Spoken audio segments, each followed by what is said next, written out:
In the previous lecture, we studied the first part of the lesson, Lost in the Jungle by Kiran Purandare. Right? And the next part, means the part second, is Tracking the Panther of Nagarhole. Okay, दुसऱ्या पार्टचं title आहे tracking the panther of Nagarhole. Can you tell me where this Nagarhole National Park is?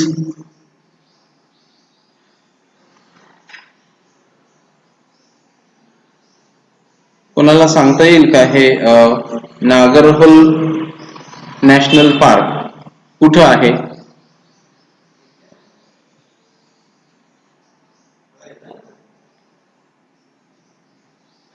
Yes.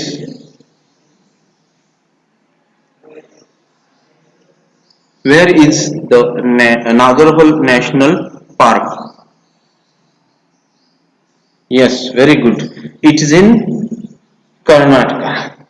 Now we start the part. याच्यामध्ये काय आहे ते आपण पाहूया.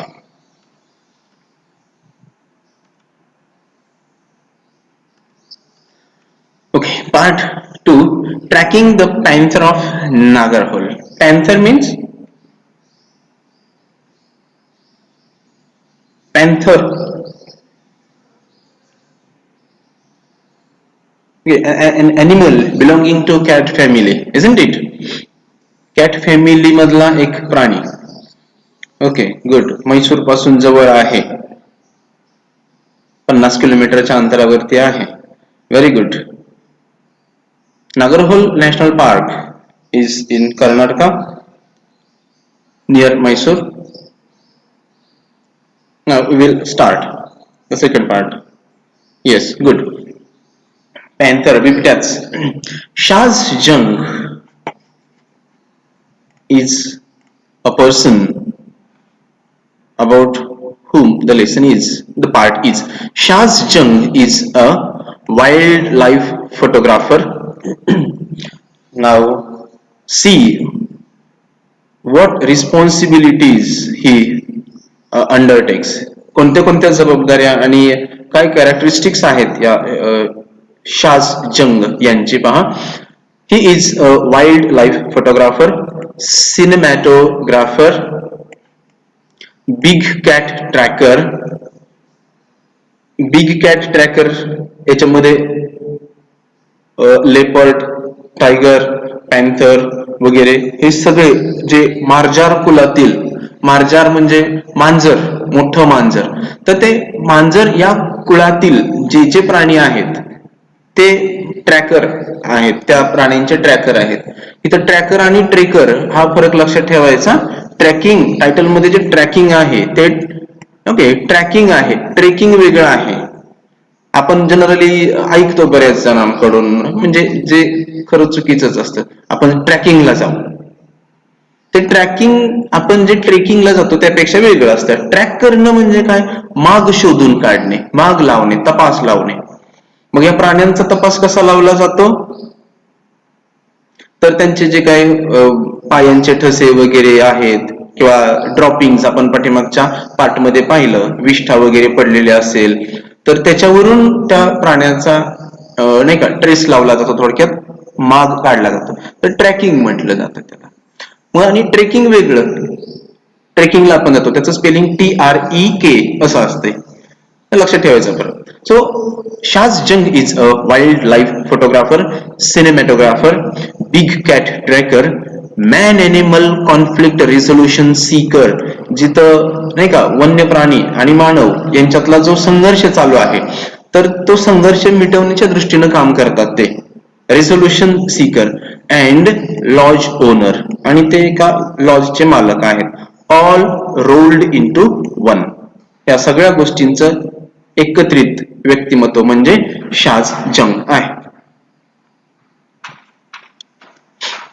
Good.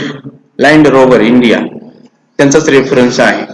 Wien he is away from the jungles of Nagarhole, जेव्हा हे शाज जंग नागरहोलच्या जंगलांपासून दूर असतात, ऑफिशियली कॉल्ड, त्या नागरहोल जंगलचं ऑफिशियल आपण ज्याला अधिकृत नाव म्हणतो ते काय आहे पहा, the Rajiv Gandhi national park. लक्षात ठेवायचं. जेव्हा ते इथं नसतात तेव्हा ते काय करत असतात बघा, he is leading photography safaris in Africa. त्या आफ्रिकेमध्ये लोकांना सफारी लीड करत असतात, मार्गदर्शन करत असतात.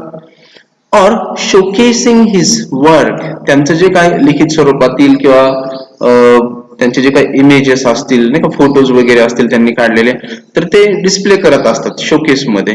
कुठं? At art galleries in capital cities, जी राजधानींची शहर आहेत तिथं त्यांच्या त्या आर्ट गॅलरीज मध्ये त्यांचं जे काही वर्क आहे ते शोकेस मध्ये ठेवत असतात. म्हणजे me it simply shows that the man is every time busy,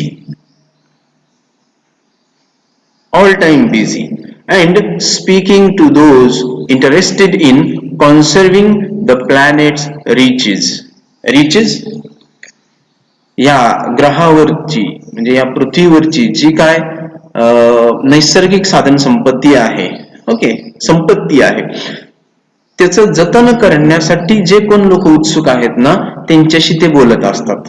म्हणजे पहा, when he is not in the jungles of Nagarhole, he is leading photography safaris in Africa, or showcasing his work at art galleries in capital cities, or and speaking to those interested in conserving the planet's reaches. ते यापैकी एखादं काम करतच असतात. जरी ते इथं नसले नागरहोलच्या जंगलामध्ये तरी त्यांचं या दृष्टीनं काम चालूच असतं. Next, Shaz recalls with great clarity the incident that ultimately leads to his answering the call of the felines over a career dedicated to finance. Earlier, he was working in the field of finance. He was doing his career in finance. ते एक अर्थशास्त्र किंवा अर्थतज्ञ म्हणा किंवा अर्थशास्त्राचा अभ्यास करत होते, फायनान्स मध्ये काम करत होते. नंतर हे या felines, tell me the meaning of felines. फिलाइन्सचं मिनिंग काय सांगता येईल का कोणाला? I am waiting for your answer. Shaz recalls with great clarity the incident that ultimately leads to his answering the call of the felines. हे त्यांचं जे काय अर्थशास्त्राचं अर्थकारणाचं जे फील्ड होतं, करिअर होतं, ते सोडून या फिलाइन्सच्या कॉल्स कडे वळाले किंवा तिकडं काम करू लागले. Yes, very good. Belonging to cat family. Very good. Cat family हे टायगर, लेपर्ड, पॅन्थर वगैरे हे सगळे काय आहेत? Cat family. मग ते तिकडं वळाले आपलं बिझनेस म्हणा किंवा आपलं करिअर सोडून.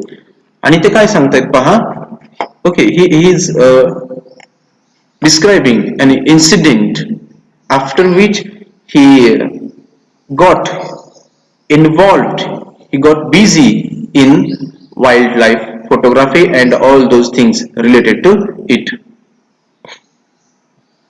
It was somewhere around sunset. असंच एकदा सूर्यास्ताची वेळ होती. We were at a junction. आम्ही एका जंक्शनला होतो. जंक्शन म्हणजे ठिकाण, स्थानक, रेल्वे स्थानक होतं. We were at a junction. Junction हा अर्थ वेगवेगळ्या, हा शब्द वेगवेगळ्या ठिकाणी वेगवेगळ्या कॉन्टेक्स्ट मध्ये वापरला जातो. आम्ही एका ठिकाणी होतो. We were at a junction. The deer were calling. नाही, हरिणांचा आवाज वगैरे येत होता, ओरडत होती हरण. He says, okay. We went around a blind turn. आम्ही एका ब्लाइंड टर्न म्हणजे काय, आता दिसत नव्हतं म्हणा किंवा संध्याकाळ होत आले असेल. ब्लाइंड टर्न, पुढं काय माहित नव्हतं काय आहे ते, तिथून आम्ही परत वळालो. We went around a blind turn. He continues and he says, he tells us what he saw there. त्यांनी तिथं काय पाहिलं ते सांगत आहेत. Okay. And up ahead on the path, आणि पुढं समोर रस्त्यावरती काय होतं, was this old leopard. आणि तिथं तो म्हातारा वयस्कर थोडक्यात वय झालेला लेपर्ड होता. Okay, you could tell he was past his prime. त्याच्याकडे पाहून असं वाटत होतं की त्याचा उमेदीचा जो काळ आहे तो आता संपलेला आहे, तो वृद्ध झालेला आहे, म्हातारा झालेला आहे. Okay, you could tell he was past his prime. The jungle had taken a toll on him. He म्हणजे त्याचं वर्चस्व जे आहे ते संपलं होतं. He only had 3 canines. Tell me the meaning of canines. कॅनाइनचं मिनिंग सांगायचं आहे. Canine. I am waiting for your answer. Canine, canine. Can I give you a hint? Should I give you a hint? Canines means a kind of teeth. दातांचे जे वेगवेगळे प्रकार आहेत आपल्या सुद्धा तोंडात. Yes, sharp teeth used to tear flesh. Very good. Canines म्हणजे जे सुळे दात असतात ना, हिअर यू कॅन सी. हे जे 4 दात आहेत ना ते म्हणजे कॅनाइन, कॅनाइन्स म्हटलं जातं त्याला. दातांचे कोणते कोणते प्रकार माहित आहे तुम्हाला? ओके, हे जे 4 सुळे दात आहेत त्यांना कॅनाइन्स म्हटलं जातं. आपल्याला सुद्धा असतात, तुम्ही चेक करू शकता. समोरचे जे एकदम फ्रंटचे 4 दात आहेत ना, मोठे 2, त्याच्याकडे असे छोटे 2, आणि त्याच्या बाजूला एकदम असे शार्प टेथ असतात. ते वरच्या पंक्तीत 2 असतात आणि खालच्या पंक्तीत 2 असतात. तर यांना कॅनाइन्स म्हटलं जातं. त्यानंतर ओके 4 असतात, जनरली सर्वांना 4 असतात कॅनाइन टीथ. मग समोरचे जे दात आहेत, येस व्हेरी गुड, इन्सायझर्स. एखादं लचका वगैरे तोडण्यासाठी, बाईट करण्यासाठी पुढचे दात वापरले जातात, बरोबर, त्यांना म्हटलं जातं इन्सायझर्स. देन कॅनाइन, कॅनाइन टीथ सुळे दात. आणि त्यानंतर molar teeth. Okay, molar teeth. Molar teeth म्हणजे जिथं आपण असं ते बारीक करतो, जे काय आपण तोंडात तोडून घेतलेला आहे घास बाईट, तो बारीक करतो. मोलार टीथ पाठीमागचे एकदम दोन्ही बाजूला असतात, वर खाली. ठीक आहे. आणि शेवटची ती अक्कलदाढ असते. गुड. तर महत्वाचे कोणते आहेत? इन्सायझर्स, कॅनाइन्स आणि मोलार. त्याचे टाइप्स असू शकतात वेगवेगळे पुन्हा मोलारचे. पण हिअर तर ह्या लेपर्डला त्याच्या तोंडामध्ये किती दात होते?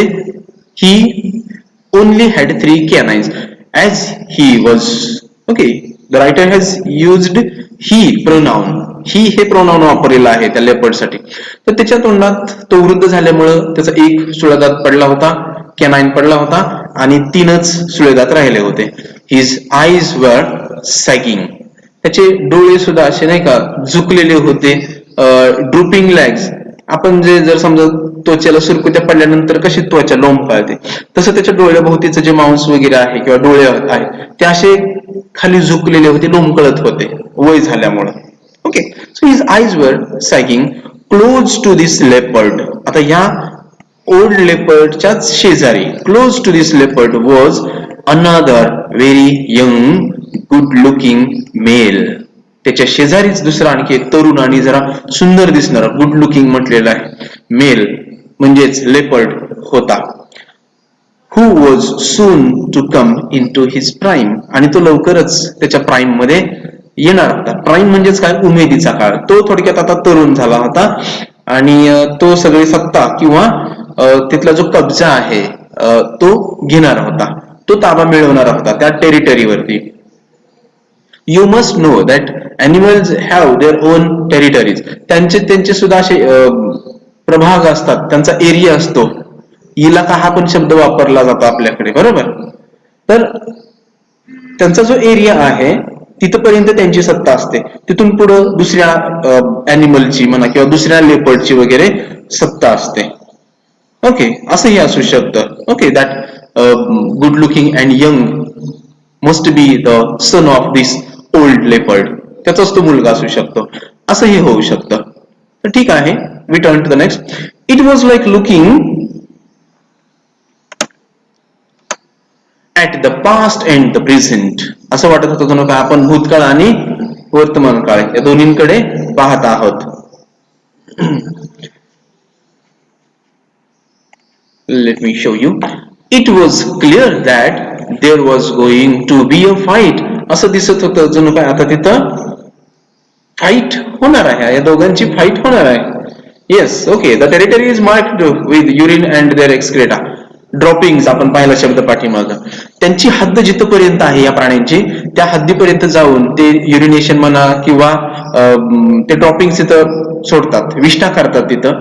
ती त्यांची हद्द असते आणि त्या विष्ठेच्या किंवा त्या युरिनच्या वासावरून ते ठरवतात की हे माझं नाहीये किंवा हे दुसऱ्या कुठल्या तरी प्राण्याचं आहे किंवा दुसऱ्या त्याच टाईपच्या दुसऱ्या प्राण्याची टेरिटरी म्हणजेच एरिया तिथून पुढे सुरू होत आहे.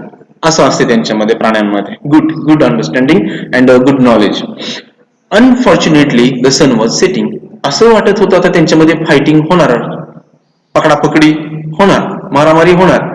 पण unfortunately the sun was setting. पण सूर्यास्त होत आला होता. And we had to leave. आणि आम्हाला तिथून निघावं लागलं. But the next morning. पण बघा दुसऱ्या दिवशी सकाळी काय झालं. I went back to the spot. दुसऱ्या दिवशी सकाळी पुन्हा हे शाहजहान त्याच स्पॉटला गेले. Sitting on a high rock. Here we are. Sitting on a high rock was that young leopard. आता हे जरा स्ट्रक्चर मला योग्य वाटत नाहीये, पण ते इम्पॅक्ट साधण्यासाठी लेखकांनी अशा पद्धतीने लिहिलेलं आहे. तुम्ही ते ग्रामॅटिकली किंवा नाही का रिस्ट्रक्चर करू शकता. Sitting on a high rock was that young leopard. हे वाक्य अगदी साधं करायचं म्हटलं, सब्जेक्ट वर्ब वगैरे याचं सिक्वेन्स प्रॉपर ठेवून, तर ते कसं होईल सांगा बरे. Yes, I am waiting.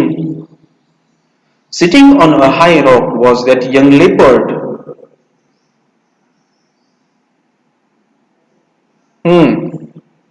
Fast. Are you getting me? Should I give you a hint? No, not necessary. Okay, you are clever students. You can guess and you can restructure the sentence. Sitting on a high rock was that young leopard. हे कसं होईल? Okay, inverted आहे, inversion आहे. Good. That राहिला फक्त. Okay, that वापरला पाहिजे. That young leopard was sitting on a high rock. Very good. Now we turn to the next sentence. Blood was dripping from a gash across his face. त्याच्या चेहऱ्यावरती एक इथं meaning दिलं आहे पहा. लॉंग डीप कट, असा ओरखडा म्हणा किंवा त्यांच्या त्या फाईट मध्ये त्याच्या चेहऱ्यावरती असा कट गेला होता आणि त्याच्यामधून रक्त ठिबकत होतं. ड्रीप लाईन माहिती आहे ना, ड्रिपिंग, ठिबक सिंचन, तो अर्थ येत आहे. So blood was. Very good, very good, good responses. That young leopard was sitting on a high rock. Good. So he sat there like he was king of the jungle. तो तिथं त्या जखमी अवस्थेत, चेहऱ्यावरती तो कट गेलेला होता आणि त्याच्यामधून रक्त ठिबकत होतं आणि अशा अवस्थेत तो यंग लेपर्ड आहे ना, लक्षात ठेवायचं, not that old. He sat there like he was king of the jungle. आणि तो तिथं अशा आविर्भावात बसला होता जणू काय तो त्या जंगलाचा राजाच आहे. Good. I knew right then. मला तिथंच समजलं किंवा लक्षात आलं. I knew right then that he had taken over. आणि तिथं माझ्या लक्षात आलं की त्यानं ताबा घेतलेला होता. That it was the beginning of a new journey of him. आणि तिथं लेखकांच्या लक्षात आलं की हा किंवा ही त्याच्या नवीन प्रवासाची सुरुवात होती. अँड फॉर मी, आणि माझ्यासाठी सुद्धा. त्या यंग लेपर्डची, त्याच्या त्या वेगळ्या जीवनाची ती सुरुवात होती आणि माझ्यासाठी सुद्धा माझी ती सुरुवातच होती. As we know, he was previously or earlier he was doing his career in finance field, and now he has turned to wildlife. आणि म्हणून ती दोघांसाठीची पण सुरुवात सांगितलेली आहे. Now we turn to the next slide. Photographs of that leopard, the victor, the one who has won. जिंकलेला असा तो विजेता, द विक्टर, त्याचं नाव काय बघा, Scarface. Why Scarface? As we discussed, as we saw in the previous slide, there was a scar. Scar म्हणजेच मोठी जखम. आपल्याला जर समजा एखादं काही लागलं असेल, कापलं असेल, काही नाही का, दगड म्हणा किंवा एखादं चाकूचं सुद्धा काही काम करत असताना असं कट गेला असेल आणि ते जर नंतर बरं झालं तर ते दुखणं वगैरे थांबतं, पण त्याच्यावरती जी जखम, व्रण, तो तसाच राहतो, जखमेचा व्रण. आपण वन म्हणतो आहे ना, वन. माझ्या हातावर पण एक वन आहे, बरोबर म्हणतो ना, थोडस रुरल टच देतो त्याला, माझ्या हातावर पण एक वन आहे. तर त्या वनलाच इंग्लिशमध्ये स्कार म्हटलं जातं. आणि ह्या लेपर्डचा जो स्कार आहे तो कुठं होता, त्याच्या चेहऱ्यावरती होता. That's why Scarface. It was a name given by Shaz to that leopard, as Shaz named him. त्याला ते नाव दिलं गेलं होतं, स्कारफेस. आणि त्याचे जे फोटोग्राफ्स आहेत बघा, सेंटेन्स कसं आहे, photographs of that leopard not only made Shaz famous. त्या फोटोग्राफ्सनी फक्त शाजला फेमसच नाही केलं इंडियन वाईल्ड लाईफ कम्युनिटीमध्ये, but also led to Shah's enviable reputation as a chronicler of the wild. त्या छायाचित्रांनी, त्याचे फोटोग्राफ्स होते त्या लेपर्डचे, स्कारफेसचे, त्या फोटोग्राफ्स मुळे या इंडियन वाईल्ड लाईफ कम्युनिटीमध्ये शाहजला फक्त फेम म्हणजे प्रसिद्धीच नाही मिळाली, तर but also led to Shaz enviable reputation. लोकांना हेवा वाटेल असं. एनव्हिएबल मीन्स इन मराठी हेवा वाटेल असं. That can be envied. Reputation, प्रसिद्धी. As a chronicler. Can you tell me the meaning of chronicler? क्रॉनिकलरचं मिनिंग सांगेल कोण? The one in the person who writes down the incidents chronologically, historically. ऐतिहासिक दृष्ट्या जसा कालखंड पुढे जाईल तसं त्या काळानुसार घटनांची नोंद करून ठेवणारा व्यक्ती इतिहासकार सुद्धा म्हटलं जातं याला. पण आता इथं इतिहासकार म्हणता येणार नाही, फक्त क्रॉनिकलर. का तर त्या क्रमानं घटनांची नोंद करून ठेवणार. Yes, very good. A person who record something. Very good. मग ह्या वाईल्ड लाईफची नोंद करून ठेवणारा व्यक्ती.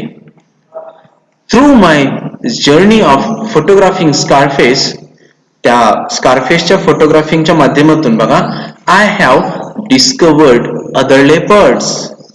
त्याचे छायाचित्र मिळवण्याच्या त्या प्रयत्नातून मला बाकीचे पण लेपर्ड्स शोधता आले.